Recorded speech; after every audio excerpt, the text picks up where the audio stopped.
बिस्मिल्लाहिर्रहमानिर्रहीम। अस्सलाम वालेकुम व्यूअर्स, उम्मीद है आप सब खैरियत से होंगे। मैं हूँ आपकी होस्ट मुकद्दर शिफ़। आज हम करने जा रहे हैं एपिसोड 35 की reading. First of all welcome back to the channel. अगर आप चैनल पे न्यू तो सबसे पहले चैनल को सब्सक्राइब करो, बेल आइकन को लास्ट में हिट कीजिएगा, क्योंकि अगर आप आइकन को हिट नहीं करेंगे तो इस बॉम्ब ब्लास्टिंग नॉवल को आप मिस करने वाले हो, जो कि मैं नहीं चाहती कि आप लोग करो। और आज मैं आप लोगों से कुछ शेयर करने वाली हूँ, क्योंकि मोस्ट ऑफ व्यूअर्स ने कहा था कि इस एपिसोड को, मेहंदी वाली एपिसोड के पार्ट 2 को आप अपनी वॉइस में अगेन रिकॉर्ड करें। सो आई एम हियर गाइस, आज मैं अपनी वॉइस में इसको रिकॉर्ड करूँगी, मगर इसके साथ एपिसोड भी आएगी जो नेक्स्ट होगी। तो टेंशन नहीं लेनी कि इसी को रिकॉर्ड करके हमें ना टिरका रहे हैं, एपिसोड आनी है, इसके बाद वो भी आएगी। और उसके बाद आज हम आपके कमेंट्स भी रीड करेंगे। जिन जिन लोगों ने कमेंट्स किए हैं उन सबका थैंक्स, इतना प्यार देने के लिए, इतना अच्छा फीडबैक देने के लिए, इतना अप्रिशिएट करने के लिए। और हाँ यार, जो लोग देखते हो यार, चैनल को सब्सक्राइब भी कर लिया करो। कुछ नहीं जाना आप लोगों का। तो मिलते हैं, शुरू करते हैं आज के एपिसोड को। नॉवल नेम कल्बेज़ार एस कलम एमी राइट्स, उर्दू नॉवेल्स आर्चिव। थोड़ी ही देर में दुल्हन को मेहंदी लगाने की रस्म शुरू हुई थी। ईमान का दिल तो आज अजब सी लैब पर धड़क रहा था। अपने बराबर की हाली नशीस देखते इसका मूड बार बार खराब हो रहा था। बस नहीं चाह रहा था कि उमर सामने होता तो इसको बालों से घुमाकर दीवार पर साट दे मारती, जैसे शादी की दुल्हन बनवाए खुद इटली जा बैठा था। कमाल साहब ने मेहंदी की रस्म का आगाज़ किया था। बारी बार सब बड़ों ने अपने अंदाज में ईमान को मेहंदी लगाई थी, जबकि लकी तो उमर को लाइव वीडियो कॉल पर लेता बगैर किसी को बताए एक साइड पर खड़ा हो गया था, और उमर मज़े से बिस्तर के अंदर घुसा ईमान की मेहंदी की रस्म को देखे जा रहा था। ऐसे नहीं भाभी, मिठाई तब खिलाऊँगी जब आप कैमरे में देखकर बोलेंगी, आई मिस यू हैप्पी। हानी ईमान को देखकर शरारती मुस्कुराहट चेहरे पर लिए बोली तो सबने हॉटिंग की थी। ये हुई ना बात, सदके जाऊँ अपनी लिटिल फेरी पर। उमर ने भी फ़ोन के उस पार हानि की फरमाइश सुनते इस दिल से दाद दी थी। ईमान ने एकदम मारे शर्म के सोफिया बेगम की जानिब देखा, शायद वही जान बख्शी करवा देती, मगर वो भी अनजान बनती रूह मोड़ गई तो ईमान की घबराहट बड़ी थी। अब एक वाहिद उम्मीद बची थी, वो थी बीजान। ईमान ने बीजान की जानिब देखा तो वहाँ से मिलने वाले जमाने पर ईमान के कानों से धुआं निकला था। बीजान तो बड़े आराम से सर हाँ में हिलाते हानि का साथ दे दिया था। चले ना भाभी, हानि ने इसे हचकोला लगाते कहा तो ईमान मरती क्या ना करती से बोलना ही था। चंद सेकंड हिम्मत जमा करते ही उसने सामने वाले कैमरा में बमुश्किल नज़र उठा के देखा था। लकी भी इस कैमरामैन के पीछे जा खड़ा हुआ था।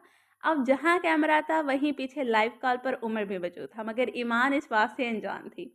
जल्दी करो ईमान, अनम ने इसे हफगी से देखते कहा था, जो लब पीछे सोच में पड़ी थी।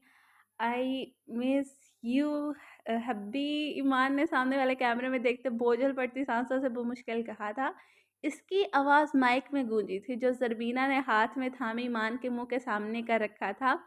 आई miss you too my love, Umar ने भी लुत्फानंदोज होते बराबर का जवाब दिया था, मगर अलग बात थी, इसका जवाब कोई सुन नहीं पाया था। हानी ईमान को मिठाई खिलाते उठी तो मोमिन इसकी छोड़ी जगह पर ईमान के साथ आ बैठा था। इसे देखते ही जैसे उमर के चेहरे के तासरात पल में बदले थे। सारी मुस्कुराहट और इत्मीनान पल में गर्क हुआ था। क्या ये भी अब इसे मेहंदी लगाएगा? उमर को तो होल ही उठने लगे थे। पहली बार इसे अपनी इटली आने पर पछतावा हुआ था। ईमान के पास होता तो कम से कम मोमिन को इससे दूर रख सकता। मोमिन ने मुस्कुराते सारी रस्म शरीफों की तरह पूरी की थी। मैंने हमेशा आपका अपनी सगी बहन माना है ना, कि भाभी जब भी मेरी ज़रूरत पड़े मुझे बिला झिझक पुकारिएगा। मोमिन ईमान को देखता मुस्कुराकर बोला तो जवाबन वो भी मुस्कुराकर सर हिला गई थी। ये क्या बोला मोमिन ने? उसे जो इसकी बाँछें ही अंदर नहीं हो रही, उमर को तो उलझन होने लगी थी इन दोनों को साथ बैठा देख। और ये उलझन गुस्से में तो तब बदली जब वो मोमिन उठते ईमान के सर पर प्यार करता हाथ रख गया था, और ईमान ने भी जवाबन इसे अपनी हसीन मुस्कुराहट से नवाजा था। वाहियात इंसान, तुझे तो मैं आकर बताता हूँ कमीना। उमर के तो तन बदन में ही आग लगी थी। इसका दिल किया पलक झपकते ही वो अपनी मेहंदी पर पहुंच गए। दिल था कि गालियां देने से भी बाहर नहीं रहा था।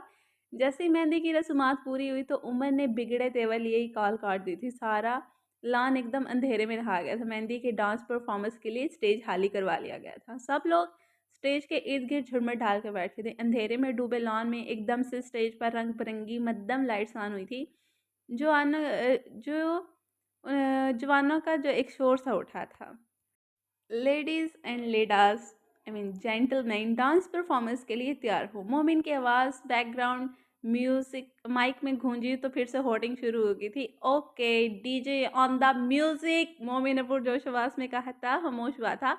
एक पल को तो तकरीबन सन्नाटा छाया था और फिर जब शोर उठा तो वो गानों की धुन का शोर था। सारी रोशनियों का मरकज़ डांस स्टेज था, जहाँ पर पहली परफ़ॉर्मेंस शुरू होने की तो पहली बारी शौकी और गुल की थी, जो दोनों ही स्टेज पर खड़े थे। सारा मजमा अंधेरे में डूबा था और सारी रोशनियों का मरकज़ स्टेज था। गाने के बोल पर शौकी ने अपनी परफॉर्मेंस दिखाई थी। चिट्टा कुकड़ बने रहते, चिट्टा कुकड़ बने रहते, काशनी दुपट्टे वालिए।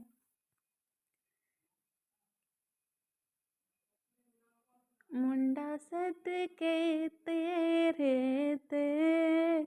शोकी की परफॉर्मेंस पर गुल ने तो सिर्फ चेहरा छुपाकर शर्माने पर इत्फाक किया था, जबकि शिरका की जानिब से दाद देने वाले अंदाज में होर्डिंग के साथ शोर उठता मद्दम पड़ा था। गाना ख़त्म होते ही अचानक से गाने के सुर के साथ बोल भी बदले थे। स्टेज फिर से तारीकी में डूबता रोशन हुआ तो अगला जोड़ा ढोल की ताप के साथ अपनी परफॉर्मेंस देने को तैयार था। मोमिन और मियाँ एक दूसरे को चैलेंजिंग अंदाज में देखते स्टेज पर आए थे। गाने के बोल पर मोमिन पूरी तैयारी के साथ बालों में हाथ फेरता मियाँ की जानिब बढ़ा तो सबने तालियों के शोर के साथ होर्डिंग की थी। इश्क जैसे है एक आंधी, इश्क है एक तूफान, इश्क के आगे बेबस है दुनिया में हर इंसान, इश्क में सब दीवाने हैं, इश्क में सब हैरान, इश्क में सब कुछ मुश्किल है, इश्क में सब आसान। देखो प्यारे ये नज़ारे, ये दीवाने, ये परवाने हैं इश्क में कैसे गुम। हाय, तुमसे मिलके दिल का है जो हाल क्या कहें, हो गया है कैसा ये कमाल क्या कहें। मोमन मियाँ के साथ डांस स्टेप लेते गाने के बोल के साथ लिप सिंक कर रहा था। जवाबन मियाँ ने भी पूरी देसी अंदाज में डांस स्टेप लेते अपने लहंगे को संभालते गाने के बोल दोहराए थे। सब इसके डांस पर हैरान हुए थे। तुमसे मिलके दिल का है जो हाल क्या कहें, हो गया है कैसा ये कमाल क्या कहें। मियां और मोमिन की परफॉर्मेंस पर ईमान ने भी महसूस होते तालियों के साथ सीटी बजाई थी। गाने के बोल फिर से बदले थे और साथ ही मुस्कुराते जोड़े भी बदले थे। बालाच और हानिया दोनों स्टेज की रौनक को चार चांद लगाने को तैयार थे। हानिया ने अपने बाल अदा से घुमाते गाने के बोल पर डांस स्टेप किया था। माथे पे पंख मोर कहते हैं मक्खन चोर, बजाए बांसुरी बढ़ाया चित चोर, ढूंढूंगी चारों ओर मिलेगा कोई और, दूंगी मैं हाथों में मेरे दिल की ये डोर। हानिया डांस स्टेप लेती बाराज के करीब आई तो इसने भी जवाबन गले में पहना पीला पटका दुरुस्त करते गाने के बोल पर तैयार करदा डांस स्टेप लिए थे, जो गाने के बोल जैसे अदाकारी पर मुश्तमिल थे। ओ राधा राधा बोली दीवानी है, ओ राधा राधा दो पल जवानी है, ओ राधा को संभालो कोई से बता दो के मिलेगा ना कोई सावरिया। अगले स्टेप पर सब कपल स्टेज पर आते जोड़ों की सूरत में डांस के एक जैसे स्टेप लेने लगे थे। सबसे आगे हानिया और बिलाल थे, बाकी सबसे पीछे अपने डांस पार्टनर्स के साथ डांस करते माहौल को मजीद जोशीला बना गए थे। ओ राधा तेरी चुनरी, ओ राधा तेरा छल्ला, ओ राधा तेरी नटखट नजरिया, ओ राधा तेरा झुमका, ओ राधा तेरा ठुमका, ओ पीछे पीछे सारी नगरिया। डांस की परफॉर्मेंस खत्म होते ही ताज़ा निकाहशुदा जोड़ा अहमद और सरवीना स्टेज पर आए थे। अब इन दोनों की बारी थी, जो काफ़ी पुरजोश दिखाई दे रहे थे। गाने के ठहरे ठहरे बोलों पर ढोल की ताक के साथ अहमद और सरवीना ने एक साथ डांस किया था। दिल दा मामला है दिल पर हुन्ना जोर है इस दिल पर, खलबली है दिल के अंदर, ओ मस्त मस्त कलंदर, दिल दा मामला है दिल पर हुन्ना जोर है इस दिल पर, खलबली है दिल के अंदर, ओ मस्त मस्त कलंदर। गाने के पुरजोश बोलों के साथ सबने जोरदार होटिंग की थी। 1 2 3, दिल दा मामला है दिल पर हुन्ना जोर है इस दिल पर, खलबली है दिल के अंदर, ओ मस्त मस्त कलंदर। एकदम से गाने के बोल के साथ लाइट्स बंद होती आनी तो लकी हानि की दोस्त के साथ सीटी पर मौजूद था। गाना शुरू होते सबने होटिंग की थी, लकी रानी दिखा दे जलवा। मोमी ने इसे दूर से हाँक लगाई तो सब हंसने लगे थे। लेकिन अभी इसे घूरी डाल के देखा था, कम से कम सबके सामने तो इसे इस नाम से ना ना पुकारता।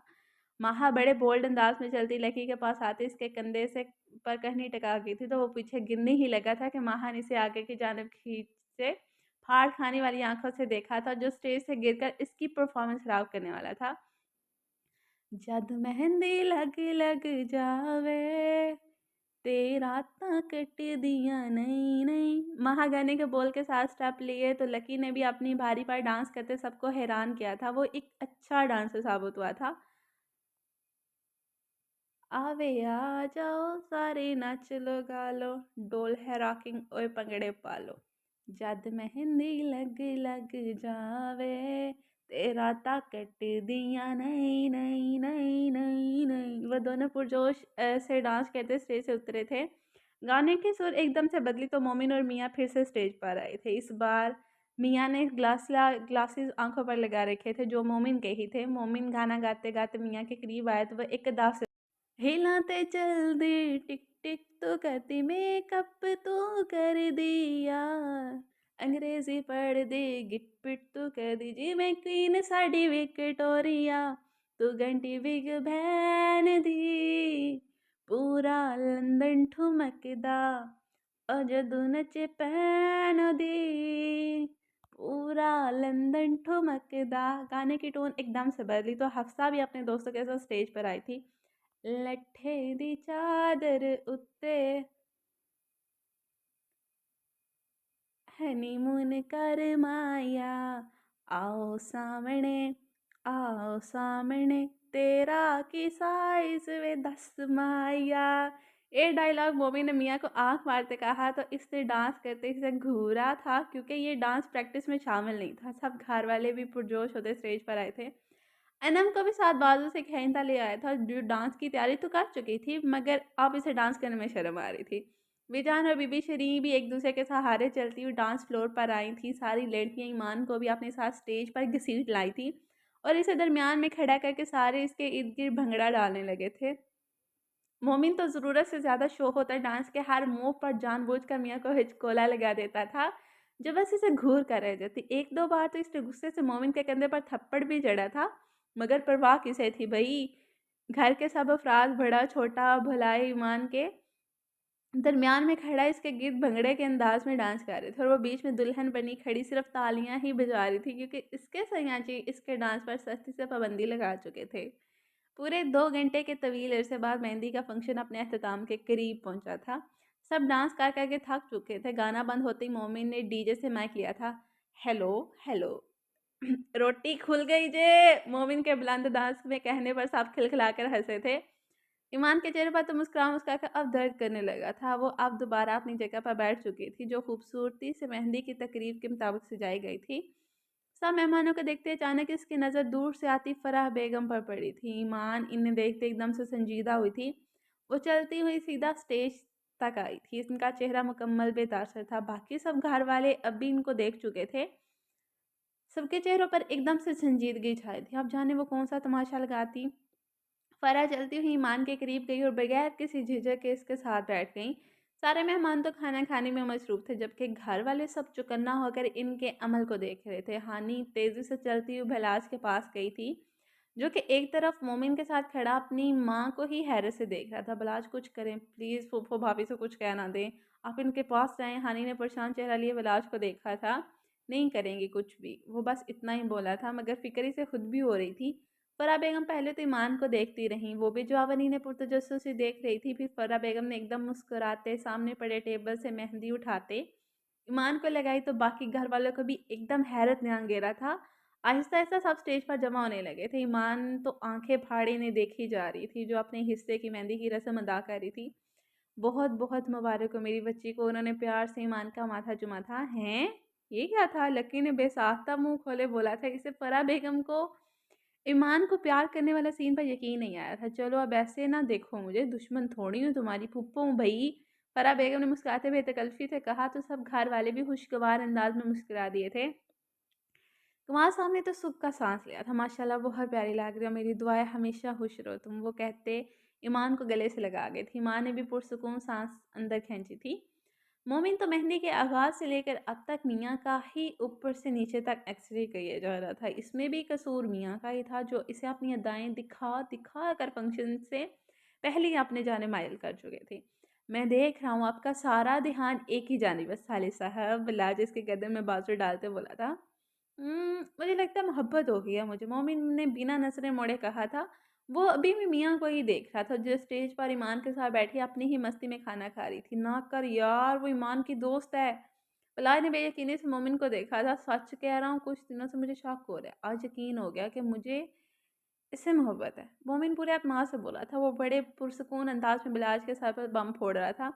ना मानने वाली बात है, कहते टाइम से मजाक कर रहा हूँ। बिलाज ने इसकी बात हंसते हुए हवा में उड़ाई थी। बिलाज, मैं संजीदा हूँ। मोमिन इसे देखते बोला तो वो वाकई बिलाज को संजीदा सा लगा था। तो मोमिन कमाल साहब, दी लेजेंड ऑफ ब्यूटी, कह रहे हैं कि इन्हें इस बार हकीकत में मोहब्बत हो गया, वो भी ऐसी लड़की से जो तुम्हारी सोच से बहुत मुख्तलिफ है। कोई होने वाली बात कर यार। बिलाज को अब भी यकीन नहीं आया था। न जाने वो मोमिन के मुंह से क्या सुनना चाहता था, जबकि ये बात भी इसे हैरत अदा कर गई थी कि मोमिन ने कहा इसे मोहब्बत हो गई है। आज तक इसने बहुत सी लड़कियों के साथ दोस्ती कर रखी थी, मगर ये कभी नहीं कहा था कि इसे मोहब्बत हो गई है। मगर सामने बैठी कल की आई लड़की को वो बिना पलक झपके देखे जा रहा था, जो इसकी मोहब्बत का हिस्सा बन गई थी, वो भी सांवली सलोनी लड़की। बिलाज भाई, मैं सच कह रहा हूँ, मैंने सोच लिया मैं शादी करूंगा तो सिर्फ मियाँ जेनिफर से। मोमिन मियाँ के मुस्कुराते चेहरे को देखकर बड़े आराम से बोला था, जबकि बलाश के तो हलक में उतरी कोल्ड ड्रिंक वही फंसी थी। इसे मोमिन की बात पर फंदा सा लगा था। मोमिन ने मुस्कुराते एक नज़र बलाश को देखा, जिसे अजीब नज़रों से देख रहा था। अब ऐसे तो ना देखें, वक्त के साथ पसंद बदल जाती है, राय बदल जाती है, मेरी भी बदल गई। अब सारे सफ़ेद खूबसूरत चेहरों में वो सांवला चेहरा अपना लग रहा है मुझे। मोमिन बलाज की नज़रों का मतलब समझते बोला, देख ले मोमिन, एक बार फिर सोच ले, अगर इतनी जल्दी पसंद बदली है ना, तो ये ना हो कि इसे हासिल करने के बाद एकदम से फिर से बदल जाए। किसी लड़की का दिल मत दुखाना, और इसका तो बिल्कुल भी नहीं। बिलाल ने संजीदा होते मोमिन से कहा था, मैंने अपनी ज़िंदगी में बहुत सी लड़कियां देखी हैं, एक से बढ़कर एक खूबसूरत, तो ऐसे ही बहुत आम सी शक्ल लड़कियां भी देखी हैं। अगर मुझे इनमें से कोई चाहिए होता तो मैं कहता हूँ, मगर मुझे ये चाहिए, शी इज़ माही टाइप। मोमिन इसे प्यार भरी नज़रों से देखते बोला था। लकी जो भी इनके पास आके रुका था, मोमिन की बात सुनते नज़रों की ताक़त में देखा तो सामने मियाँ बैठी, तो इसका मुँह खुला था। आपकी तबीयत ठीक है भाई? लकी ने परेशानी से मोमिन का माथा छुआ था। मुझे क्या होना है? इसकी हरकत पर मोमिन हैरान हुआ था। होना क्या है, हो चुका है। लकी मियाँ को एक नज़र देखते बोला था। हाँ, हो तो चुका है मेरे भाई, तैयार हो जाओ, एक और भाभी आने वाली है तेरी। मोमिन लकी को आँख विंक करते बोला था। ये वही लड़की है जिसे कुछ दिन पहले आपने देखते कहा था कि ये आपकी टाइप की नहीं है, और आज आप कह रहे हैं कि ये आपकी टाइप की है। लकी कंफ्यूज था, मोमिन को देखते बोला था, वक्त बड़ा ज़ालिम है लकी, पलटा खाने में देर नहीं लगा था, ज़बर से ज़ेर करने में पाल नहीं लगा था। मोमिन भी ज़बर से ज़ेर हो गया। ना जाने इसके पास क्या है, खींच रही है ये मुझे मेरी तरफ। मोमिन की आंखों में उस लड़की के लिए कुछ तो खास था, जिसे बिलाज और लकी ने भी महसूस किया था। इसीलिए कहते हैं बड़े बोल नहीं बोलने चाहिए, वक्त बदल जाता है। बिलाज ने एक नज़र मियाँ को देखते हुए मोमिन से, मोमिन तो सोच में पड़ चुका था। मोहब्बत तो हो गई थी, इकरार करना बाकी था, जिसकी हिम्मत इसमें नहीं थी। जो कुछ वो सुन चुकी थी मोमिन के मुंह से, उसके बाद तो तय था वो दूध से धुल कर भी आ जाता तो इसका प्रपोजल मियाँ इसके ही मुंह पर दे मारती। मुझे तो लगा था बारात पर आओगी। अब तुम बीजान ने अपनी बेटी से शिकवा किया था, जो ईमान के साथ बैठी उससे अब हंस हंस कर बातें कर रही थी। घर के ही ड्राइवर के साथ आई हूँ बीजान, बिलाज को बताया था मैंने, सोचा सरप्राइज देती हूँ। फरा बेगम ईमान का एक नज़र मुस्कुरा कर देखते हुए बोली थी। वो सब अब फंक्शन से फारिग होकर ईमान के साथ ही कमरे में बैठे बातें कर रहे थे। ईमान तो अपने सामने ढेरों खाने सजाए बैठी मज़े ले रह के खा रही थी। उम्र कहाँ है, माना उसे मेहंदी वगैरह नहीं पसंद, लेकिन उसकी अपनी शादी थी, उसे होना चाहिए था बीजान। फरा बेगम को तब से अब याद आया था कि उन्होंने अभी तक उम्र को नहीं देखा। वो इटली गया हुआ है किसी ज़रूरी काम से। बिलाज कह तो रहा था कि सुबह 4 बजे लैंडिंग है उसके जहाज़ की। बीजान ने जवाब दिया था, अल्लाह करे आ जाए वक्त से पहले। बारात है उस लड़के की कल, और वो है कि अभी तक वहीं बैठा है। सोफिया बेगम ने हफ्की दिखाते हुए कहा था, परेशान ना हो अम्मी, आ जाएगा। अनम ने तसल्ली दी थी। ईमान तो सबकी बातों को नज़रअंदाज करती खाने से दो-दो हाथ कर रही थी और सब उसको देखकर मुस्कुरा रहे थे। मियाँ जो किचन से वापस अपने कमरे में लौट रही थी, कमरे का दरवाज़ा नींवा देखकर कुछ सोते हुए कमरे में दाखिल हो गई। यही मौका था, सब बड़े तो ईमान के पास ही बैठे थे। इस वक़्त यकीनी था कि वो अकेले ही होंगे, बात करने का मौका नसीब था। वो कमरे में आई तो सामने कमाल साहब को एक तरफ बैठे सोफ़े पर बैठे न्यूज़ सुनने में मसरूफ़ पाया। पानी का एक गिलास तो दो, मुझे आज प्यास नहीं बुझ रही। कमाल साहब सीना मसलते हुए आम से लहजे में बोले थे। मियाँ बगैर कोई जवाब दिए साइड टेबल पर पड़े जग से गिलास में पानी डेलती उनके पास ले आई थी। कमाल साहब की उसकी जानिब पूछ थी। मियाँ ने पीछे से हाथ बढ़ाते हुए गिलास इनकी तरफ हाथ में थमाया था। बहुत शुक्रिया। कमाल साहब ने गिलास थामते एक नज़र मुस्कुरा कर देखा तो इनकी मुस्कुराहट अपने कमरे में खड़ी मियाँ को देखते ही पल में सिमट गई। तुम यहाँ, मुझे मुझे लगा सोफिया। कमाल साहब ने मियाँ को देखते हुए हैरानी से झिझक कर कहा था। इन्हें इसके यूँ अपने कमरे में आने की तवक्को हरगिज़ नहीं थी। मैं यहाँ बैठ सकती हूँ? मियाँ इन्हें देखते हुए नरम लहजे में बोली तो कमाल साहब ने एक पल को बगौर उस लड़की को देखा था। बैठो। उन्होंने सामने सोफ़े पर इशारा किया तो वो खामोशी से चलती हुई इनके सामने आकर बैठ गई थी। मैं सुन रहा हूँ। कमाल साहब ने इसे मुखातिब करते हम होश में लाना चाहा। जो इन्हें ऐसे देख रही थी जैसे खोया हुआ कीमती खजाना मिल गया। मैंने आपको बहुत ढूँढा। इतना कहते मियाँ की आंखें नम हो गई थी। मैं तुम्हें याद था? कमाल साहब ने हैरत से देखते हुए पूछा था। भला अपने मोहसिन को कोई भूल सकता है? वो नम आवाज़ में कहते धीमे से मुस्कुराई थी। बहुत छोटी थी तब तुम, अब काफ़ी बड़ी हो गई हो, मगर बातें वही समझदारी वाली हैं।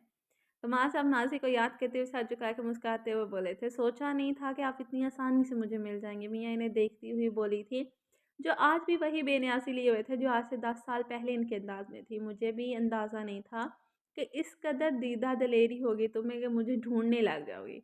उन्होंने मियाँ की आंखों में देखते हुए बगैर किसी तासर के कहा तो मियाँ खुलकर मुस्कुराई थी। मैंने कहा था ना कर्ज चुकाने आऊँगी जब इस काबिल होंगी, तो वादा तो पूरा करना था मुझे। मैंने भी तुमसे कहा था कि तुम पर कोई कर्ज नहीं है।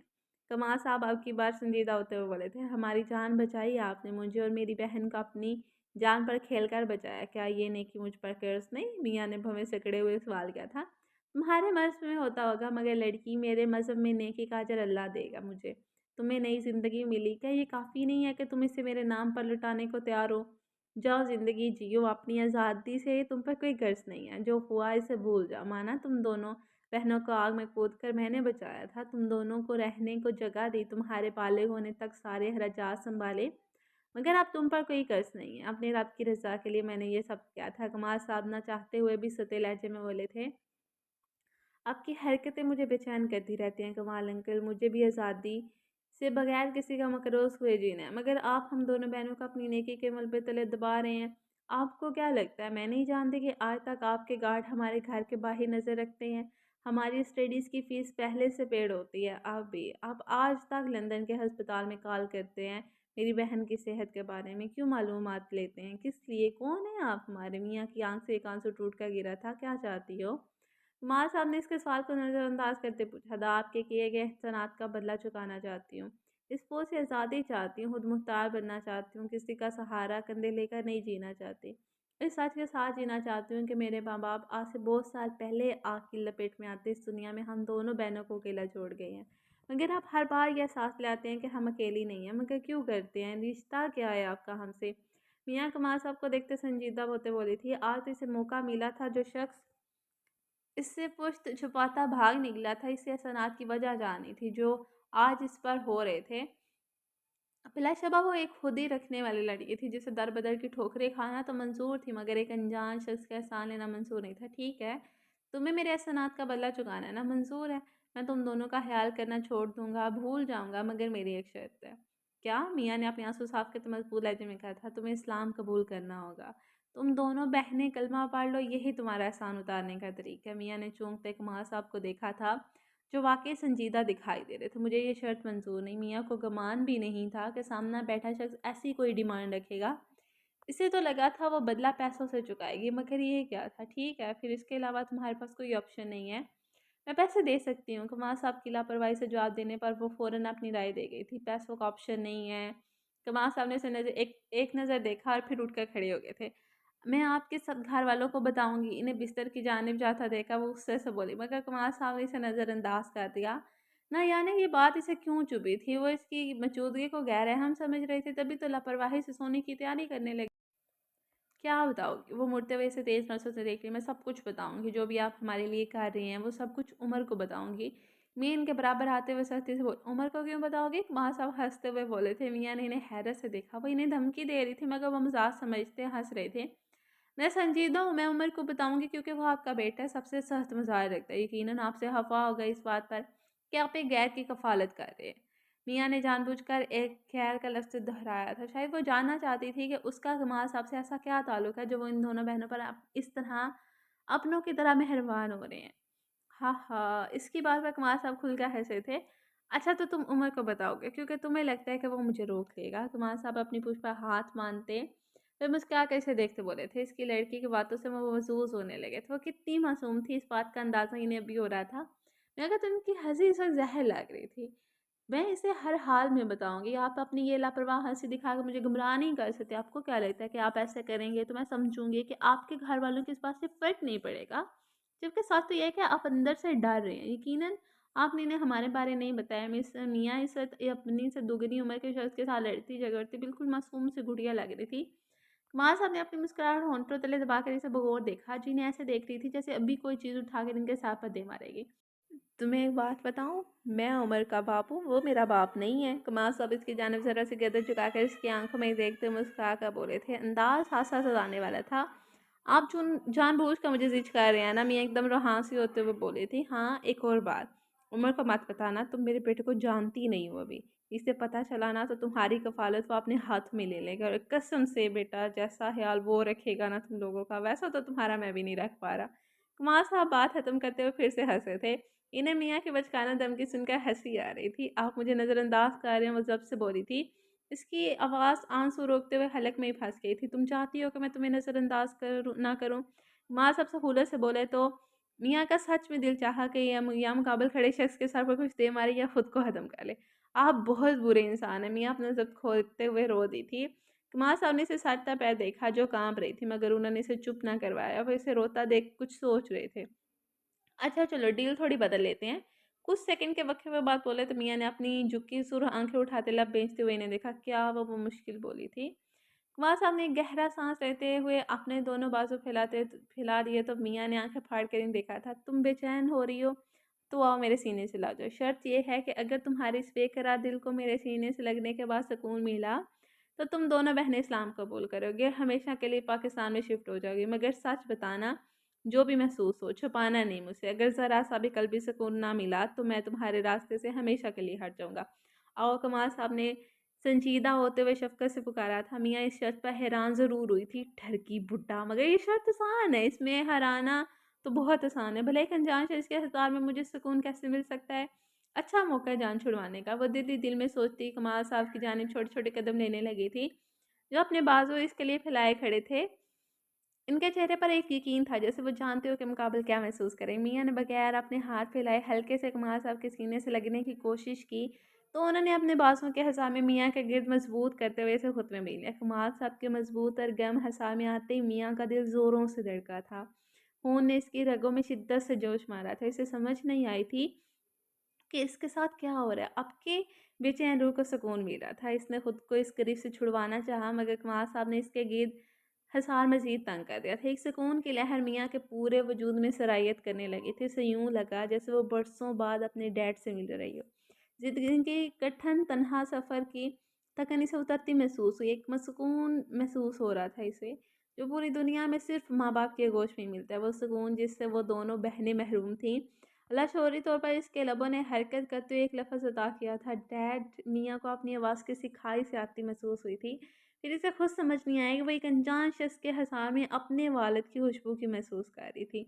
इसने बेसाता कमाल साहब की पुश्त पर अपने बाजू लपेटते हुए शिद्दत से इनकी कमीज़ को मुट्ठियों में जकड़ लिया था। जितनी ताकत इसमें मौजूद थी, इतनी ही शिद्दत से इसने कमाल साहब को जकड़ कर अपने डैड का लम्स महसूस किया था। डैड! एक बार फिर इसने यही लफ्ज़ दोहराया था। ये कहने के बाद वो फूट-फूट कर रोने लगी। वो अपना सर कमाल साहब के सीने पर टिका दिया। इसके डैड कहने पर कमाल साहब के लबों पर एक दर्द भरी मुस्कुराहट ने अहाता किया था। उन्होंने मियाँ का सर चूमते हुए इसकी कमर सहलाई थी। मज़ीद 5 मिनट यूँ ही दोनों एक दूसरे को महसूस करते गुज़र गए। फिर कमाल साहब ने ज़बरदस्ती मियाँ को खुद से दूर किया, जिससे सहते से जकड़े रोई जा रही थी। जो अपने माँ-बाप की मौत पर इतना नहीं रोई थी, आज सारी कसर निकाल रही थी। इसका पूरा चेहरा शिद्दत से रोने की वजह से सुर्ख हो चुका था। कमाल साहब ने अपने कंधे पर झूलती सी आशात से मियाँ का नम चेहरा साफ किया। इनकी अपनी आंखें भी सुरहंगारा हो चुकी थी। फिर उन्होंने बड़े ही प्यार से इसका चेहरा अपने हाथों में थाम कर इसके माथे पर मोहब्बत भरा लम्स छोड़ा तो मियाँ ने रगों में सुकून उतरता महसूस करते आंखें सख्ती से मींची थीं। कमाल साहब के इस लम्स ने मियाँ को अपने वालिद की याद दिलाई थी। वो जो सोचे बैठी थी कि अगर ज़रा सा भी कुछ महसूस हुआ तो इनकार करके अपनी जान छुड़वा लेगी, कि कह देगी कि कुछ भी तो महसूस नहीं हुआ, मगर न जाने इस लम्स में ऐसा क्या था कि वो थोड़ी देर के लिए खुद से ही बेगाना हो गई थी। अगर कुछ महसूस हो रहा था तो सिर्फ ये कि मुकाबिल शख्स के पास इसे अपने डैड की महक महसूस हो रही थी। होश संभलने लगे तो इसे यकीन नहीं आया था। इसने अजीब-सी हैरत भरी नज़रों से कमाल साहब को देखा था, जो शायद जीत जाने वाली मुस्कान चेहरे पर सजाए से देख रहे थे। What was that? वो मुँह में मनमनाई थी। नज़रें इसकी कमाल साहब के एतमाद से चमकती आँखों पर टिकी थी। कौन है आप? मुझे लगता है आपने मुझ पर जादू किया है। ऐसा कैसे हो सकता है? नो वे! यकीनन आपने जादू किया, फ्रॉड किया है मेरे साथ। मियाँ की जादू वाली बात पर कमाल साहब का पुरमसरत कहका पूरे कमरे में गूंजा था। मियाँ को अब सामने खड़े शख्स से एक अनजाना सा डर लगने लगा था। पगली, जादू नहीं कहते इसे इन महसूसात को इंग्लिश में डीएनए कहते हैं और उर्दू में खूनी कशिश, विरासती कुर्बत, नस्लों की वाबस्तगी और आम सी सादा ज़ुबान में हम लोग खूनी रिश्ता कहते हैं। मतलब क्या ताल्लुक है आपका मुझसे? वो मतलाशी नज़रों से कमाल साहब को देखते बोली तो मियाँ को लगा इसका दिमाग सून हो रहा है। इसे पहेली वो सुलझते हुए भी सुलझा नहीं पा रही थी। वही रिश्ता है जिस रिश्ते से तुमने मुझे महसूस करके पुकारा था। कमाल साहब की अपनी आवाज़ भी पहली बार बात करते नाम हुई थी। जो भी है खुलकर बताएं, पहेलियाँ ना भिजवाएं, मैं पागल हो जाऊंगी। वो तंग आती हंसानी अंदाज में, शर्त पूरी करो, पहले अपनी बहन को पाकिस्तान बुलवाओ, दोनों दायरा इस्लाम में दाखिल हो, फिर सब कुछ तफसील से बता दूंगा, वादा है मेरा। माँ साहब के अल्फाज में मियाँ को सच्चाई लगी थी। ठीक, आप अरेंजमेंट कर लें, मैं सोफ़ी को बुलवाने के लिए तैयार हूँ, यहाँ रहने के लिए भी तैयार हूँ और इस्लाम को कबूल करने के लिए भी तैयार हूँ, मगर जैसे ही सोफ़ी आएगी आप हमें सब कुछ सच-सच बताएँगे, क्योंकि ये मामला वाक़ई इतना सीधा नहीं है। मियाँ गुस्से से बोलती तन-फन करती कमरे से निकलती चली गई थी। पीछे कमाल साहब कुछ सोचते इत्मीनान से मुस्कुराए थे। माय लव, अपना ख़्याल रखना। जॉनी एयरपोर्ट पर खड़ा शाल को गले से लगाए बोल रहा था। तुम भी जान, अपना ख़्याल रखना, मैं कॉल करती रहूँगी, उठा लेना। शाल जॉनी का चेहरा अपने हाथों में थामे मोहब्बत से बोली थी। उन दोनों पिछले 5 मिनट से एक दूसरे से ऐसे ही मिले जा रहे थे और उमर इनके पास खड़ा बाजू बांधे इन आंखें छोटी की बेजार समूह बनाए इन लव बर्ड को देख रहा था। इसके ज़ब्त ने तो तब जवाब दिया जब जॉनी और विशाल हाथ पार करते एक दूसरे के चेहरे के करीब करते लिप किस करने लगे थे। हाँ, उमर चीखता हुआ इन दोनों को धक्का देते बीच में से गुजरा था। इस अचानक हुई अवतार पर वो दोनों संभल ना सके और लड़खड़ा कर 2 कदम पीछे को हटे। बस काफ़ी हो गया यार, हो गया है। बाद में खा लेना, जो रह गया कोई आगे पीछे का होश कर लो, लेट हो रहे हैं हम, चलो तुम। उमर विशाल को देखते गुस्से से बोला था। जॉनी तो इसे ऐसे देख रहा था जैसे इनका जाने दुश्मन हो। तुझे इतनी तकलीफ हो रही है कबाब में हड्डी, तो चला जा, जा बोर्डिंग करवा, जाके हम अपना आखिरी सेशन पूरा करके एक दूसरे को अलविदा कहेंगे। जोनी मुस्कुराता फिर से शाल की तरफ बढ़ा था, जो इसके बात पर चेहरा झुकाए शर्माने लगी थी। अस्तगफुर ला हौला, जा रहा हूँ मैं, आ जाना अगर जाने का इरादा हुआ तो। उमर गुस्से से दबी आवाज़ में बोला था, मगर मुकाबले सुन कौन रहा था। उमर ने इन दोनों के एक दूसरे में मगन देखा, लंबी सांस अंदर खींची और अपना सामान उठाकर तेज़ी से अंदर की जाने बढ़ गया। फ्लाइट का टाइम हो चुका था। अरे ये कहाँ गया? मुझे लगता है चला गया। कोई नहीं, तुम भी जाओ, अपना ख्याल रखना। जो नीचे से पीछे हल्का मुस्कुरा कर बोला तो वो भी इर्द गिर्द देखती मुस्कुराते अपने चेहरे के साथ अंदर दाखिल हो गई थी। जॉनी ने इसे तब तक देखा था जब तक इशाल का अक्स इसे दिखाई देता रहा। फ्लाइट टाइम पर इशाल जब अपनी सीट ढूंढती बिजनेस क्लास में दाखिल हुई तो इसकी नशीस उमर के साथ वाली थी। वो खड़ी सीट को घूरी जा रही थी। क्या आया, बैठ जाओ। उमर ने एक नज़र लैपटॉप से उठाकर इसे सते लहजे में कहा था। मुझे विंडो सीट पर बैठना है, इशाल ने बबल चबाते आम से अंदाज में कहा था। उमर ने इसे घूरियाँ डाल कर देखा था। बैठ जाओ खामोशी से अपनी जगह पर, यही तुम्हारी सीट है, वो कहता फिर से लैपटॉप खोल कर बैठ गया था। देखिए, आपको मेरा ख़्याल करना चाहिए, मैं प्रेग्नेंट हूँ। इशाल इंग्लिश ज़बान में जानबूझकर इतनी ऊँची आवाज़ में बोली कि सब लोगों ने एक नज़र इन दोनों को देखा था। उमर तो झटका खाकर इसे आँखें फाड़े देखने लगा था। इसे इशाल से इस हरकत की उम्मीद नहीं थी। बैठना दो इसे बेटा, अपनी बीवी का ख़्याल करो, अच्छे शौहर बनो। ऐसी हालत में मूड बदलते हैं। एक गोरी उमर को देखती नसीहत करने वाले अंदाज में बोली तो उमर तो शौहर वाली बात पर मुँह खोले ही, कभी इस बूढ़ी को गोरी को देखता था, कभी इशाल को। इशान ने शरारती से मुस्कुराते आईब्रो झुकाकर उमर को देखा था, जैसे कहा अब बोलो। उमर इसे एक नज़र देखते गुस्से से पैर पटाता उठ खड़ा हुआ था। इशान बड़े ही मज़े से विंडो सीट पर बैठ गई थी और उमर इसकी जगह पर सामान रखता बैठने लगा था। जैसे जहाज ने परवाज़ भरी, शाह ने बेसाता सांस अंदर खींचे उमर के हाथ पर अपना हाथ रखा, जिसे एक झटके से खींच लिया था। Stay in your limits okay. Umar ने इसे देखते गुस्से से दांत पे, मुझे डर लगता है जब जहाज उड़ता है तो हाथ दें, वो तेजी से बोली तो इसका चेहरा वाकई डर के मारे सर पड़ा था। पहली बात तो जहाज में नहीं बैठी हूँ, सब समझता हूँ, तुम जैसी लड़कियों को भूल जाओ, मेरे हाथों में मिलेगा। उमर ने गुस्से से कहता अपने हाथ से छुपाया, जैसे कोई बच्चा टॉफी मांगने पर इसे छुपाता है। अल्लाह तौबा उमर भाई, खुदा का खौफ करें, भाई हैं आप मेरे, और वैसे भी आपके साथ फ्लर्ट करने की मुझे क्या ज़रूरत पड़ी, इतने बुरे दिन नहीं आए मेरे कि आप जैसे शख्स के साथ फ्लर्ट करूंगी। शाल तो उमर के बात पर मुंह बिगाड़ते फाटी पड़ी थी। दोनों के एक जैसे सते तेवर लिए बच्चों की तरह लड़ रहे थे। ये मुझ जैसे शख्स से क्या मुराद है तुम्हारी? हैं? उमर तो अपनी तौहीन पर सुर पड़ता इसकी जानिब रूह में उड़कर सख्ती से बोला था। वही मतलब है जो आप समझ रहे हैं, मैं और आपके साथ तौबा तौबा पनाह मांगती हूँ मैं शैतान मर्दों से। इशाल हवा हाथ में फैलाती बुरा सा मुंह बना दे बोली, तुम मुझसे पंगा तुम मुझसे पनाह मांग रही हो, मत भूलो अपनी माँ के सामने तुम्हें मेरी ही मदद की जरूरत पड़ेगी। उमर इसे उंगली दिखाते बोला था, लहजा था कि मुकाबल को दांतों तले कुचल दे। इशाल का तो उमर की बात सुनकर पूरे का पूरा मुंह खुल गया था। मैंने कहा शैतान से पनाह दे अल्लाह, आप शैतान है क्या? इशाल अपनी हंसी लबों तले दबाते उमर को देखकर बोली थी। इसके बाद पर उमर को याद आया था कि इसने मेरा तो नाम ही नहीं लिया। बात तो मेरी कर रही थी ना, मेरे साथ ही हो तो मुझसे ही पनाह मांगी है ना, और किससे मांगोगे? उमर अपनी हपट में ताता चेहरा मोड़ गया था। इसे अपनी जल्दबाजी में कही बात पर खुद ही शर्मिंदगी हो रही थी। नहीं, मैंने आपसे नहीं, शैतान से ही पनाह मांगी है। यानी इतना अच्छा जोनिश ऐसा शोहर के होने के बाद अगर वो मुझे बहकाता है, और वो भी आप जैसे शख्स की तरफ, मेरा मतलब है गैर महरम की तरफ, तो मैं पनाह ही मांगूंगी ना। अब ये बातें लगा है कि आपको शैतान समझ बैठे। इशाल अपनी हसीद बातें से मज़ीद चढ़ा रही थी। अगर मुकाबिल उमर था तो वो भी इशाल थी जो इसके 4 हाथ आगे थी। मैं तो उस वक़्त को कोस रहा हूँ जब तुम्हारी फ़्लाइट कैंसल करके अपनी साथ बुक करवाई थी। अच्छा था पहले चली जाती। उमर मुँह में मनमनाया था, मगर इशाल को साफ वाज़ेह सुनाई दे रहा था। उमर भाई हाथ थाम लेना, कसम से जहाज़ उड़ने लगे और मुझे डर लग रहा है। इशाल विंडो से बाहर देखती रही, हाँसी होकर बोली, चुप, एकदम चुप, आवाज़ ना मुझे तुम्हारी, वरना अच्छा नहीं होगा। और मेरे हाथ को तो भूल ही जाओ तुम। उमर दांत किचकिचाता सबकी आखिरी हद को छूता बोला था। इसका बस नहीं चल रहा था कि वो इशाल को 2 चार लगा देता, जो जो इसकी जाने-अनजाने में अच्छी ख़ासी बेइज़्ज़ती कर चुकी थी। मैं आकब को बताऊँगी, आप मुझे डाँट रहे हैं। इशाल इतना कहते हुए रोने ही लगी थी। यार इशाल, क्या मसला है? रोना नहीं, मैं बता रहा हूँ मैं बहुत बुरा शख्स हूँ, ज़रा लिहाज़ नहीं करूँगा, चुप हो जाओ। मेरे से आँखें निकालता डरावा दे रहा था। जानती हूँ आप बहुत बुरे हैं, 5 मिनट के लिए हाथ ही तो माँगा था। उमर ने बेबसी से सीट्स पर सर टिकाते आँखें बंद की थी। सुने भाई साहब, हाथ नहीं तो पैर ही दे दें प्लीज़। जैसे ही फ्लाइट अटेंडेंट ने जहाज़ चलने का ऐलान किया तो इशाल ने एक आखिरी कोशिश की थी, जिस पर उमर ने ऐसी नज़रों से देखा कि वो खुद पर ज़ब्त करती खामोश हो गई थी। उमर ने भी इसके खामोश होने पर शुक्र का सांस भरा था। फ़ोन को फ्लाइट मोड पर लगाने से पहले उमर ने आखिरी मैसेज चेक किया था जो जॉनी ने इसे किया था। तुझे मैं एक बात बताना भूल गया, इशाल को जहाज़ उड़ते हुए डर लगता है, तो कुछ देर के लिए भाई बनकर इसका हाथ पकड़ लेना यार, तसल्ली हो जाती है इसे। उमर ने वैसे पढ़ते फ़ोन को बंद किया था। एक ने विशाल को देखा तो वो मुँह बसोरे बैठे विंडो के बाहर देखती थी। बैठी ये थी से इसने दोनों बाजू सीने पर सख्ती से बाँध रखे थे, वरना उमर ने हिम्मत करके अपना हाथ में ले ही लेता। जैसे ही जहाज़ ने परवाज़ भरी, शाल का दम घुटने लगा तो आँखें मीचे लंबे-लंबे साँस लेती खुद को पुरसुकून करने की नाकाम कोशिश कर रही थी, और उमर संजीदा सा उसके चेहरे को देख रहा था। और देखते ही देखते साँस खींचती फूँके मारने लगी थी। बेसाता इसने अपने बाजू खोलते सीट को सीन सख्ती से थामा था। अगर इसकी हालत बिगड़ती जा रही थी, इसे मज़बूत सहारा नहीं मिल रहा था। उमर मुसलसल इस पर नज़र रखे हुए था।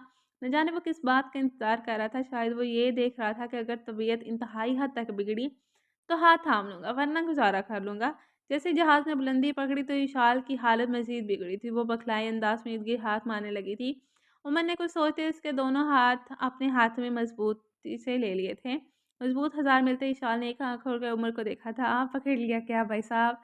इशाल बोझल सी आवाज़ में बोली थी। हम पकड़ लिया, पुरसुकून हो जाओ। उमर अपनी मुस्कुराहट दबाते इससे नज़रें मोड़ गया था। हाय अल्लाह, आपको अजर देगा, शुक्रिया। थोड़ी देर में जहाज़ आसमान की बुलंदी को पहुँचा तो इशाल नॉर्मल होती। उमर के हाथों से खुद ही अपने हाथ छुड़ा गए थे। आप ठीक हो? उमर ने बिना इसे देखे हिलाकर पूछा था। हाँ जी, आप ठीक हो? ओके। तो होपफुली आप एपिसोड की एंजॉय कर रहे होंगे। कैसी लगी फिर मेहंदी की रात, मेहंदी के बाद का फंक्शन। तो अब आता है नेक्स्ट पार्ट, तो फिर उसको भी रीड करते हैं। इस्लामाबाद एयरपोर्ट पर वो सुबह के 6 बजे लैंड कर चुके थे। आज शाम को उमर की बारात थी और वो ऐन वक्त पर पहुंचा था। आप मुझे मेरे ससुराल छोड़ दें, मैं वहां जाऊंगी, शाल ने उमर को देखते कहा था। जब से वो दोनों गाड़ी में बैठे थे मुसलसल फ़ोन में ही मुंह दिए हुए गुस्सा था। इशाल से इसने बहुत नाप तोल कर बात की थी। वो हर लड़की के साथ ऐसे ही मुख्तसर सी बात करता था, सवाए ईमान के। वो वाहिद लड़की थी जिसे उमर बेतकल्फ़ी से बात करता था, आंखों में चाहत और मोहब्बत दिए। बाकी सबसे लड़कियों को तो वो ऐसी सर्द निगाहों से देखता था कि लड़कियां खुद ही इससे तौबा करती थी। क्या कहा तुमने? उमर ने इसे बगौर देखा था। मैंने कहा मुझे मेरे ससुराल छोड़ दें, मेरी शादी है आज और तुम इनवाइट हो। ऐसे कैसे ससुराल छोड़ दूँ? मैंने इसे तफक्कर से देखते कहा था। इसलिए तो कह रही हूँ तुम्हारी शादी और मैं खराब नहीं करना चाहती, ना चाहते हुए भी मैस हो जाएगा। मामा की तो चलो समझ में आती है नाराज़गी, ईमान भी तुमसे नाराज़ हो सकती है। बेहतरी इसी में है कि तुम शादी इंजॉय करो, मैं बाद में आ जाऊँगी। इशाल की पहली बात थी जो उमर को पसंद आई थी। ये बात तो तय थी कि ईमान इसे इशाल के साथ आता देखती तो उधम मचा देती, और इसका ट्रेलर तो वो बहुत पहले देख चुका था। ठीक है, मैं तुम्हें छोड़ दूंगा, मगर वहाँ कैसे रहोगे अकेले? अकेली नहीं हूँ, मेरे इन लॉज पाकिस्तान आए हुए हैं। आकब ने इन्हें बता दिया था कि मैं आ रही हूँ, वो भी मेरा वेट कर रहे होंगे। निशाल ने बात की तफसील बताई तो उमर भी पुरसुकून हुआ था। 1 घंटे में इसे घर छोड़ते वो अपने घर पहुँच गया था। जैसी गाड़ी घर के गिराज में रुकी तो हर तरफ मुलाजमों की चहल पहल थी। सब भी किसी न किसी काम में मसरूफ थे। पूरा घर बड़े खूबसूरत अंदाज में सजा हुआ था। गाड़ी से उतरते उमर की नज़र सजी हुई हवेली पर पड़ी तो इसे अब सही मानों में महसूस हुआ था कि कहाँ इसकी आज शादी है। सारे गुजरते मुलाजिम उमर को देखते हुए मुस्कुरा मुस्कुरा कर सलाम कर रहे थे। वो पहले ही सबकी नज़रों का मरकज़ था और आज तो सब इसे महसूस दूल्हे वाली निगाहों से देख रहे थे। वो बड़े मज़े से इर्द गिर्द का जायजा लेता घर में दाखिल हुआ था। सामने ही सब घर वाले पूरे हाल में तितर बितर होकर बैठे थे। अब आज कोई भी रवायती अंदाज में डाइनिंग पर बैठा नाश्ता नहीं गा रहा था। अभी तक किसी का भी ध्यान उमर पर नहीं गया था। सबको अपनी अपनी ही पड़ी हुई थी और ये पहला शोर शराबा था जिससे उमर को कोफत नहीं हो रही थी, वरना तो वो हजूम और रश से चिढ़ कर भाग जाता था। सीढ़ियों से उतरते मोमी ने सबसे पहली नज़र उमर पर पड़ी थी, जो हाल के वक्त में खड़ा सब घर वालों को ताड़ ताड़ कर देख रहा था। ओए मेरा लाला आ गया जो मोमिन बेताब सा होता ऊंची आवाज़ में बोला तो सबकी नज़रें पहले मोमिन पर पड़ी थी, जो सीढ़ियों पर खड़ा मुस्कुरा रहा था, और फिर इसकी नज़रों के ताक़ब में दुल्हे पर पड़ी, जो पैंट की जेबों में हाथ डाले मोमिन को सरधी नज़रों से देख रहा था। मोमिन तो खुशी के मारे उछलता अपनी ही मौत की जाने बढ़ रहा था। इसे सिर्फ यही याद था कि उमर इसका भाई है जिसकी आज शादी है, मगर उमर को तो इसे देखते ही और भी बहुत कुछ याद आ चुका। जब सब शारी से मुस्कुराते उमर को मिलने लगे थे, मोमिन भी भागता हुआ उमर के गले जा लगा, इस बात से बेखबर कि अभी इसका वही गला उमर दबोचने वाला था। कैसे दुल्हा मियाँ? मोमिन उमर के कंधे पर बाजू फैलाता मुस्कुरा कर बोला था। वो दिल से आज अपने भाई की शादी को लेकर खुश नजर आ रहा था। मैं तो ठीक हूँ, मुझे तुम ठीक नहीं लग रही हो। मैंने भी इसके गर्दन में हाथ डालते प्यार से कहा था। मुझे क्या हुआ? बिल्कुल ठीक हूँ मैं। खुशी के मारे मोमिन को उमर की बदलती टोन अभी तक महसूस नहीं थी। अब क्या हुआ है? पास खड़ा बिलाल कुछ समझते उमर के कान में बोला तो मोमिन भी संजीदा हुआ था। ये तो मैं कमरे में चल के बताऊंगा। उमर ने मोमिन की गर्दन के गिरफ्त सख्त करते कहा तो मोमिन की हवाइयाँ उड़ी थी। अब मैंने क्या किया है? आज तो जान छोड़ दें। मोमिन मासूमा जैसी शक्ल बनाकर बोला था। ये तुम लोग क्या आते ही घुसर पुसर शुरू कर चुके हो? हमसे भी कोई मिल ले, हम भी यही मौजूद हैं। कमाल साहब इन तीनों को देखते बोले थे, जो कब से एक दूसरे के गले लगे कान ही कान में सरगोशी किए जा रहे थे। उमर इन दोनों को गिरद अपनी गिरफ्त छोड़ता कमाल साहब की जानिब बढ़ा था। सबसे मिलते मिलाते इसकी नज़र मोमिन को ढूंढ रही थी, जो अपनी दुम दबाकर मौके का फ़ायदा उठाते मंजर से बात चला। तुम्हें तो मैं देख लूँगा बेटा। उमर ने दांत पीसते दिल ही दिल में सोचा था। बिलाल भी इसका चेहरा देखते समझ चुका था कि मोमिन की मार पक्की हो चुकी है, मगर क्यों इस बात का अंदाज़ा इसे भी नहीं हुआ था। हानि और जरमीना दहाड़ से कमरे का दरवाज़ा खोल दिया था और खोल कर अंदर दाखिल हुई थी। वो दोनों थी तितलियों की तरफ खुदकती ईमान के पास आई थी, जो बेड पर अपनी बारात का जोड़ा फैलाए इसका बगौर मुआयना कर रही थी। क्या हो गया है? ईमान तो दोनों के इस तरह कमरे में दाखिल होने पर बुखला कर रह गई थी। होना क्या है? साजन जी घर आए, साजन जी घर आए, साजन जी घर आए, साजन जी घर आए। वो दोनों ईमान के गिर लिपटती से भी अपने साथ पूरे कमरे में गोल गोल घुमाने लगी थी, जबकि मियाँ ड्रेसिंग के पास खड़ी पूरे का पूरा मुंह खोले इन दोनों को देख रही थी, जो इस वक्त अक्कल से पैदल ही मालूम हो रही थी। अरे अरे भाई रुक जाओ, क्यों धुमा घुमा रही हो? इन दोनों को जबरदस्ती रोकते बोली थी। ये क्या बात हुई भला, इतना क्यों चहक रही हो तुम दोनों? ईमान को अभी भी इन दोनों की बात की समझ नहीं आई थी। वो मुस्तरब से इन दोनों को देख रही थी, जिनके चेहरों के से मुस्कुराहट गायब होने का नाम ही नहीं ले रही थी। अरे दुल्हन बेगम, हमारे भाई वापस आ चुके हैं। हाँ जी, ईमान को जोरदार हचकोला लगाते शरारत से बोली थी, जबकि ईमान तो इसकी बात सुनते ही शर्म से सुर्ख पड़ी थी। उमर की वापसी का सुनते इसके दिल ने एक बीट मिस की थी। ओए होए, साचन जी घर आए, दुल्हन क्यों शर्माए। जरमीना भी प्यार से ईमान के गाल खेलते गाने का अगला मिसरा इस पर लगाते मुकम्मल कर गई थी, जबकि ईमान के चेहरे पर मजे की सुर्खियां गिली थी। क्या है तुम दोनों को, जाकर तैयार हो और मुझे भी होने दो, फिजूल में दिमाग चाट रही हो, पता नहीं क्या उल फोल बोले जा रही हो। ईमान तो अपना हफल मिटाते मसनूई गुस्सा दिखाते बोली थी, जबकि चेहरा मारे शर्म की मुस्कुराहट बगैर रहा था। ईमान की बात पर वो दोनों खिलखिलाकर हंसी थी। तुम दोनों पिटोगी, आप मुझसे भागो यहाँ से। ईमान हाथ में पकड़ा हैंगर इन दोनों की जानिब लहरा कर बोली, तो वह जान बचाने को बाहर की ओर भागी थी। मियाँ भी माहौल से महसूस होती मुस्कुराई जा रही थी। साचन जी घर आए, दुल्हन क्यों शर्माए। हानि जाते जाते दोबारा कमरे के दरवाजे से मुंह निकालती फिर से ईमान को वो देखते बोली थी, तो ईमान इसके पीछे भागी थी, मगर वो फिरती से खुलखिलाकर हंसती कमरे से भाग निकली। पीछे ईमान भी एक नज़र मियाँ को देखती मुस्कुरा दी। देखो तो कैसी कोसे गजा के रंग बिखेरते हैं तुम्हारे चेहरे पर। मियाँ अपने बाल स्ट्रेट करती मिरर में से ही ईमान को देखकर बोली थी, क्या यार तुम भी? ईमान इसके छेड़ने पर जी चौथी बोली थी और बिला वजह ही खुद को छुपाती वॉशरूम में घुस गई। पीछे मियाँ का पुरजोश कहका कमरे में गूंजा था, और जो जानती थी कि ईमान को वॉशरूम में कोई काम नहीं था, सिर्फ इससे छुपने की खातिर वो वॉशरूम में घुस गया। उमर जब अपने कमरे में दाखिल हुआ तो सामने ही बेड पर इसकी बारात का जोड़ा पड़ा था, जिसके साथ ही नई घड़ी भी पड़ी हुई थी। ज़मीन पर नज़र पड़ी तो वहाँ पे चमकते नए जूते इसका इंतज़ार कर रहे। उमर एक लंबी पुरसुकून सांस भरता कमरे को देखने लगा था, जो अभी तक सादा सा था। इसे ज़रा भी सजाया नहीं गया था। ऐसे में अगर कुछ बदला था तो वो ड्रेसिंग पर बड़ा ईमान का सामान था, जो वापस इसके कमरे में सजा पूरे कमरे को भरोनक बना रहा था। सामान को देखते ही उमर के चेहरे पर एक मोहब्बत भरी मुस्कान आई थी, जो कमरे का दरवाज़ा खुलते साथ ही सिमट गई थी। सामने सोफिया बेगम इसे देखती मुस्कुराते हुए कमरे में दाखिल नहीं थी।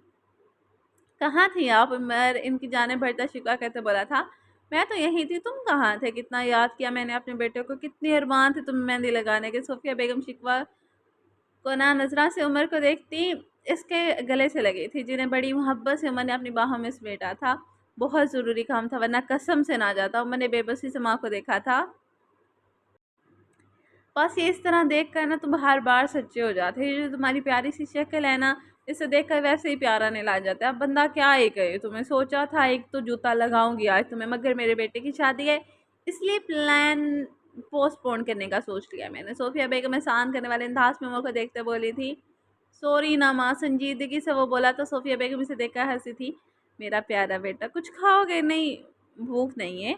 अच्छा चलो फिर अब थोड़ा रेस्ट कर लो, फिर कुछ देर में तुम्हें तैयार भी होना है। सोफिया बेगम उमर के प्यार से गाल करते बोली थी। आप कुछ देर रुक जाए ना मेरे पास। उमर इनका हाथ पकड़ते बोला था, जो कमरे से बाहर जाने वाले थे। मुझे बहुत सारे काम देखने हैं, अभी कैसे रुक जाऊँ?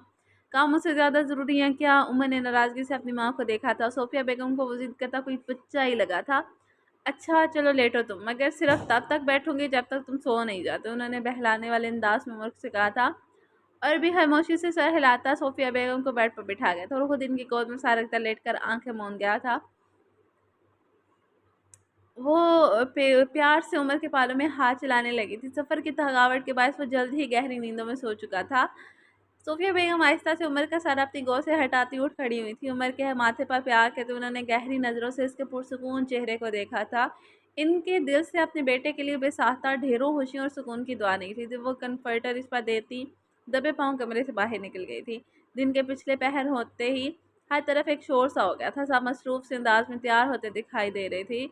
हर तरफ हलचल सी मची थी। तमाम लड़कियों को तो मोमिन अपनी जिम्मेदारी पूरे करते पार्लर छोड़ आया था। बहू मेरे सोने का सेट निकाल दो। बीजान तैयार सी बैठी बेड पर सोफिया बेगम को देखकर बोली थी, बेगम मेरा कोट कहाँ है, मिल नहीं रहा। अभी वो बीजान को जवाब देती कि माँ सभी परेशान से सूरत लिए कमरे में आए थे। माँ, माँ कहाँ है आप, मेरे जूते कहाँ रखे हैं। मोमिन भी कमाल साहब के पीछे ही कमरे में आया था। सोफिया बेगम तो सबको देखी जा रही थी। बहू पहले मुझे ज़ेवर निकाल दो, फिर इन काकों को तुम संभालती रहना। नहीं पहले मुझे कोट दो, मैंने बाहर जाना है, तैयारियां देखनी है। कमाल साहब ने बीच में टोका था।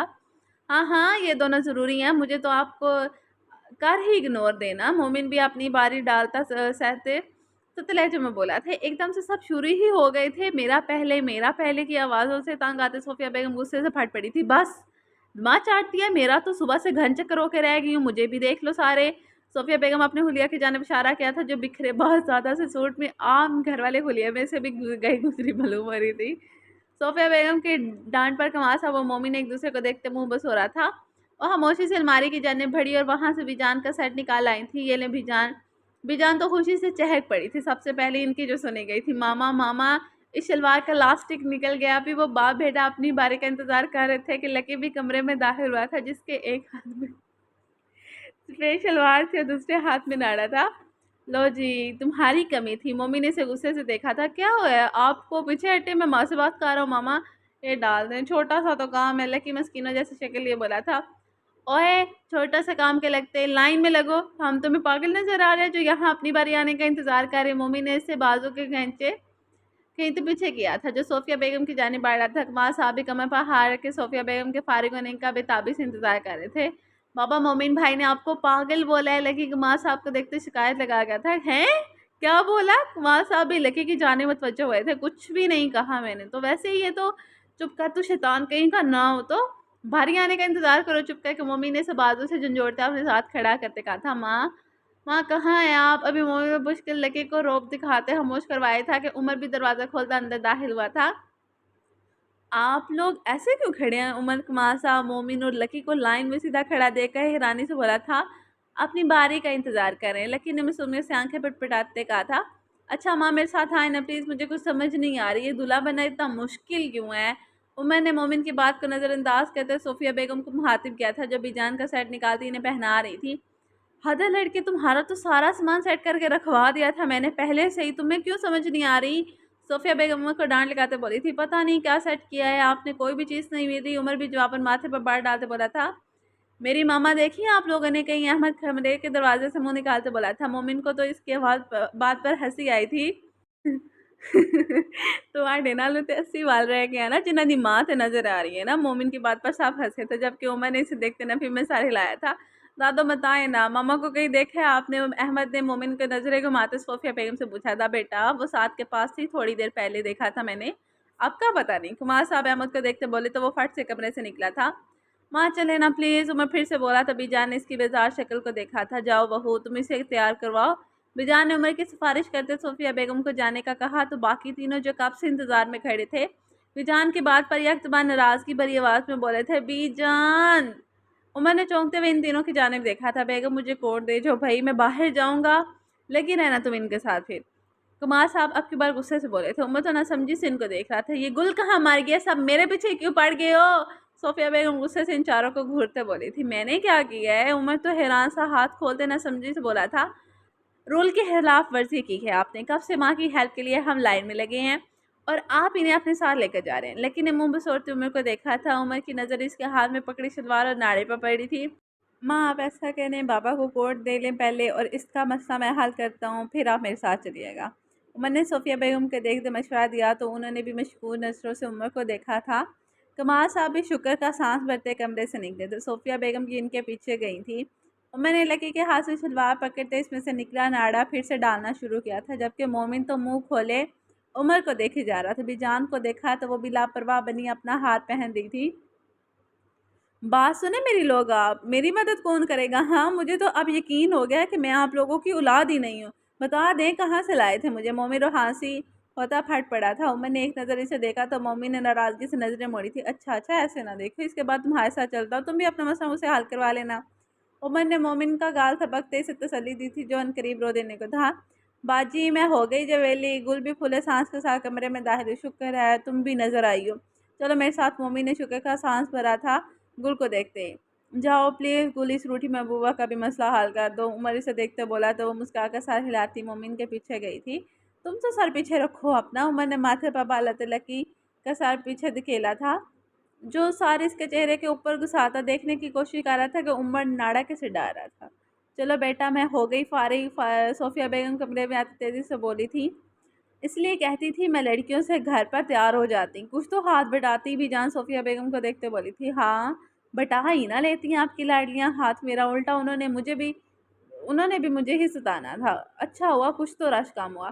सोफिया बेगम बिखरा कमरा समेटते बोली थी, चले माँ। उमर शलवार लकी के हाथ में देता बोला तो वो खुशी से मुस्कुराया था। हाँ चलो तुम भी पहले अच्छे भले तैयार हो जाते थे, आज तुम्हें भी दौरा पड़ गया। सोफिया बेगम गुस्से से उमर को देखती आगे बढ़ गई थी। मुझ पे क्यों गुस्सा कर रही है? उमर तो अपनी माँ की डांट पर हैरान होते बोला था, जो बाकी सबका गुस्सा इस पर निकालने को तैयार थी। मैडम ये ठीक लग रहा है, पर थोड़ी देर बाद को सुनने वाला जुमला ईमान के कानों में पड़ा तो इसने आंखें खोलते खुद पर, जो कि मेकअप आर्टिस्ट को फाड़ खाने वाली नज़रों से देखा था। सॉरी मैडम, पर एक बार बता दें ये ठीक है, बहुत अच्छा है, बहुत आला किस्म का शेड है। आप चुप करके मुझे तैयार करो जैसा भी हो जाए, और अब तुम बोली ना तो मैं अपने दोनों हाथ मुंह पर मार कर सारा मेकअप बगाड़ लेना है, फिर तुम्हें यहाँ से निकाल कर खुद तैयार हो लूँगी, समझी? ईमान इसे देखते तलही से बोलती फिर से आंखें मूंद गई थी। बाकी सारी लड़कियां भी लब दबाती हंसी थी, जो ईमान को ही तैयार करने में लगी थी। जब से वो मेकअप करना शुरू हुई थी, इसने ईमान से पूछ पूछ कर इसका दिमाग घुमा दिया था। रात होते ही पूरे लॉन में गहमा गहमी का आलम था। तमाम मेहमान पहुंच चुके थे, अगर कोई नहीं आया था तो वो लड़कियां थी जो दिन चढ़े पार्लर गई थी और अभी तक वापस न लौटी थी। बहू ये लड़कियां कहाँ हैं? बीबी शरी ने सोफिया बेगम को देखते परेशानी से पूछा था। गया है ड्राइवर लेने बीबी शरी, आ जाएंगी थोड़ी देर में, आप बैठे यहाँ। सोफिया बेगम इन्हें सहारा देते स्टेज पर पड़े सोफे पर बैठा गई थी। ये उम्र भी तैयार नहीं हुआ कि आप ये जान बड़े? इसे सोफे पर बैठती फिक्र से बोली थी। नहीं भी जान, दूल्हा दुल्हन दोनों तैयार हैं, लड़के गए हैं सारे उम्र को लेने। सोफिया बेगम की बात पर बीजान ने शुक्र का सांस भरा था, चलो कोई तो तैयार था। कमरे का दरवाज़ा खोलते सब लड़के कमरे में आए तो सबकी आंखें और मुंह खुला था। सामने उमर ड्रेसिंग के मुकाबले दुल्हा बना खड़ा था। सफ़ेद शलवार कमीज़ के ऊपर वो मेहरून कोट पहने सादा से कुलिये में तैयार खड़ा भी महफिल की जान लूटने को तैयार था। बाल पहली बार जेल से सेट किए थे, वो आज अलग से ही लुक में नज़र आ रहा था। माशाल्लाह मेरा शहज़ादा भाई। साथ आगे बढ़ते उमर के गले लगा था। भाई बहुत बहुत बहुत हैंडसम लग रहे हैं।